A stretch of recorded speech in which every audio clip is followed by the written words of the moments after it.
What's going on, people? We are Tottenham TV, back here for another Tottenham update. A few bits and pieces to get through today, and let's start off with, yes, you guessed it, is Pedro Porro once again, as Calcio Mercato say that Tottenham are prepared to use their 50% future economic rights of Marcus Edwards to their advantage in order to lower the fee they would have to pay Sporting for Pedro Porro. This is something that we were talking about on a few updates ago. Josh King obviously brought it to our attention, and it's a smart move, isn't it? I think it would be. Use the leverage that we have there and to lower the price. And, you know, we're not expecting, I'm guessing, for the Marcus Edwards money anyway in the future that much. So I think if we could use that to lower the price for Pedro Porro, for a player we desperately need and a position that we desperately need to upgrade in, I think it's smart business. But hopefully that's something we can do, and I wonder what the price would be if we do exercise that clause. It'll be interesting, isn't it? Because the release clause for Porro at the moment is 45 million. How much do you reckon it knocks off? 20 million, 10 million? I mean, yeah, I guess Marcus Edwards' value is around 20 million right now. So I guess 50% technically if they would sell him, so about 10 million you would think. Yeah, I mean, 35 million euros for Pedro Porro. Surely you got to snap that up. I think so. I think at his age and in the position he's in, I think it's just. I think it's a deal 100% worth doing. Yeah, completely agree. But let's move on to some other transfer rumours here today. We've got for Adrian Rabiot from Gary Jacob of the Times, and he says that Tottenham Hotspur are attempting to sign Rabiot before his contract expires in the summer.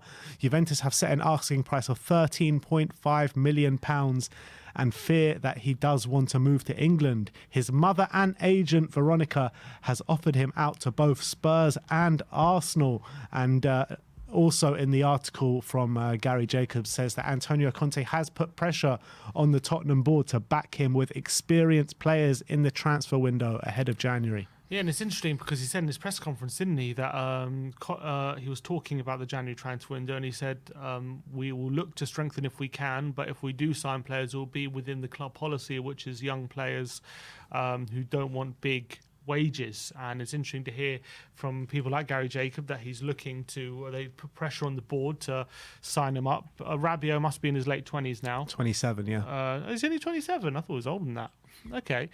27, with obviously he's probably on a decent wage at Juventus because he signed for them on a free, so I'm assuming he's on quite a hefty wage there. So would that fit the description? I guess at 27... He's on 148k. I guess at 27... you can probably justify. He's not too old, maybe, that you can say like it doesn't justify maybe paying him a big wage, especially if he's going to be on a free with a player of his ability. He does have obviously question marks over attitude and things like that, and known for a bit of troublemaking, but no one can deny his ability and what a brilliant World Cup he's had as well for France, and really been a shining light for them. So I'm guessing Conte, he definitely fits Conte's bill in terms of where he can play, his experience as well, winning things, big competitions as well, big tournaments. But for Spurs, whether they want the big outlay in wages wise, that's a question. But considering he's only 27 and his quality, it's definitely a deal to really be that's worth pursuing for sure. But given our central midfield options, if it was a choice between spending big wages on him or in other positions, I'd rather do it in other positions. But if I'm guessing from Conte's point of view, I can understand why he's putting pressure on Spurs to maybe push the boat out and get him. Do you think if we do go for a Rabiot, that signals that we are looking to move to a 3-5-2, or do you not think it signals that at all? Not necessarily. I think he can play in a 3-4-3, but in terms of the number of centre mids we have, saying, yeah, you could argue that. But I still think right now he prefers the 3-4-3. But I think it makes us more versatile, for sure. I don't think it signals necessarily that they were moving that way. Because he played in a... I guess he played in a 3 for France, if you count Griezmann as a bit of a deep-lying player.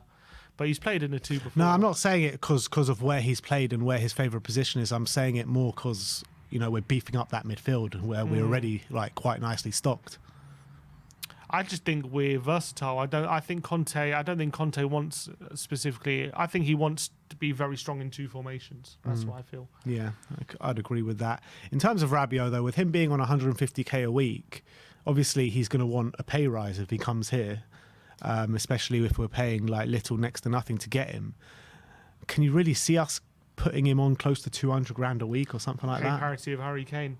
Yeah, really though, like big move, and especially if we put him on 200 grand a week. What do you think Bentancur and Højbjerg are going to do? Knocking on the door and saying, all right. Because, well, to be fair, they're probably not that far off that right now. They're probably both on over 100, I would assume. But I'm guessing if Rabiot comes in, you know, they definitely would have a case in saying, look, we've been main centre mids for a number of years, and Rabiot's definitely not even guaranteed to be ahead of them. So they'll definitely be next on the door saying, oh, we want 100. Yeah, I'm just looking at it now. Sorry. I'm just looking at it now. I think Bentancur's on about 70. 75 Bentancur's on, and Højbjerg's on 100. So, and you're looking at someone like Perisic. He's the one that's close to Kane in 180 grand a week. You got him on a free. Yeah. So, I mean, if we are going to spend not little, next to nothing on him, you'd expect he'd be on it in excess of 150, 160. At least. Yeah. So that's that. I think it's doable, though. I do think it's doable. It's doable, but like you said before, like, look, as much as I love Rabiot as a player, with that kind of money, we're not going to spend that money on everyone that comes through the door. So we should spend it on positions that are very much needed within the squad. Agreed. Next up is Jed Spence, as Gary Jacobs says that Tottenham want to send Jed Spence on loan this January. ESPN says that Jed Spence has not enjoyed much game time as expected and could leave the club on loan, with a host of Premier League and Championship clubs already interested. Yeah, I think it has to be a Premier League team. No point sending him back on loan to the Championship, even though it would benefit him to get more game time. But look, he did brilliant in the Championship, and if Conte deems him still not ready for the Premier League, there's no much point getting more games in the Championship. Need him to get Premier League minutes.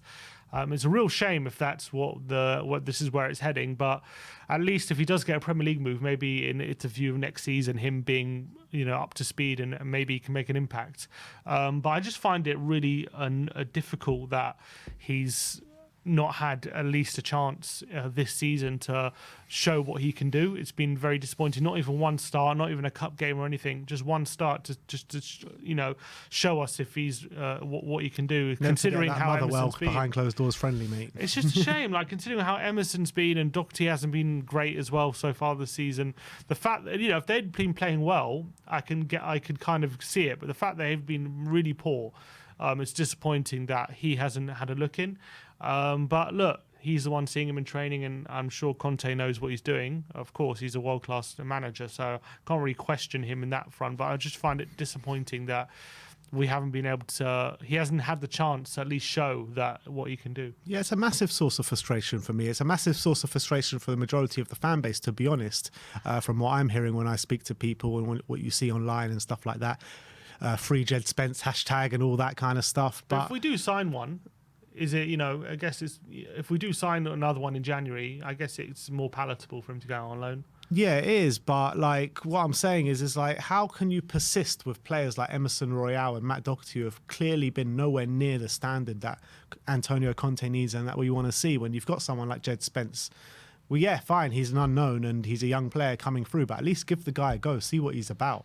You never know, he can surprise a few people. I agree, and that's the most disappointing thing. But I guess, yeah, as I say, if we do sign another right wing back, I think it not necessarily makes more sense, but I guess it can be more comfortable with him going out on loan and getting experience, with maybe a view of him coming in next season and battling out with the said right back, whoever it is. Yeah, I guarantee you though, if Pochettino does end up coming here next season, he's going to turn Jed Spence into a star. I guarantee you that. And that's the difference. Ali Gold was saying Conte, the way he treats young players and stuff, it's not necessarily that he doesn't want them. It's just more he wants the academy coaches to do their job and train up the young players, and then he gives them a chance when he feels like they're ready. Whereas Pochettino is more looking to grow the player himself and work with them personally and give them chances even maybe before they're ready, so they can grow with him. And Conte wants them when they're already ready, and that's the difference. And that's you have to know who you're dealing with. At the end of the day, whether you agree with the hierarchy, whether you don't agree with the hierarchy, whether you agree with Conte or don't agree with Conte, and same with Pochettino is probably a manager that is more kind of adept to working in this structure than Antonio Conte is. That's just the truth of the matter. Especially if that's the policy that we mentioned before of the club, to sign young players who don't want big wages. If that's the policy, like if that's the only players we're signing, then you have to say Pochettino would be more adept to that. Yeah. All right, let's move on. Let's talk about Joe Rodon, as Starred Ren Online, which is a Ren platform, says that Joe Rodon's season-long loan spell at Ren could be set to end early as a result of lack of playing time for Joe Rodon. Now, where does Joe Rodon go from here? Yeah, it's difficult for him, isn't it? I think he just needs to be sold. He needs to go somewhere permanently where they value him, and even if it's a championship side, somewhere where he's going to be starting week in, week out, and they believe that he will be right for their team, because he's stagnating massively ever since he's joined Tottenham. Hasn't really got going for us. Now he's gone out on loan to Rennes, where I thought he started. Well, from what I read, he started fairly well, but I thought he was doing well there. But apparently hasn't seen much game time recently, which is really disheartening to hear for him, because he was a talented centre back when he's played for when he joined Tottenham. Obviously, he's done well for Wales when he's played, but doesn't seem to be going anywhere at the moment whenever he gets chances. So I think you just need to move. I think we need to cut our losses with him, and I think he just needs a permanent move somewhere. 9 games in the French league this season. Yeah, I mean, that's not terrible. Out of what, 15? Something like that, yeah. And he's missed a few games through suspension. He's missed 2 games through suspension. He's been on the bench for 3 games. Is that and recent? And he's played every game. Yeah, fairly recent, just before the World Cup. Just before the World Cup. So maybe it's just him being a bit frustrated he's been dropped. That's why you're hearing it. Maybe it was a bit of nothing, but hopefully he'll regain his place after the World Cup. Yeah. And last but not least, FIFA have revealed that Richarlison's bicycle kick against Serbia has been voted as goal of the World Cup, goal of the tournament. And we all said it at the time, as soon as it went in, this has got to be goal of the tournament. And there has been some really good ones, notably Richarlison's second goal in the tournament with that lovely team goal, the Saudi Arabia goal against Argentina, which was lovely as well. But Richarlison had to win it hands down, surely. Yeah, definitely for acrobatics as well. His technique for getting it into the corner as well was absolutely brilliant. The way he teed himself up was fantastic. So fair play to Richarlison. What a goal. Hopefully he comes back from injury as soon as possible. But congratulations to him, and that caps off what was a good World Cup for him personally. Probably 3 goals leading the line for Brazil.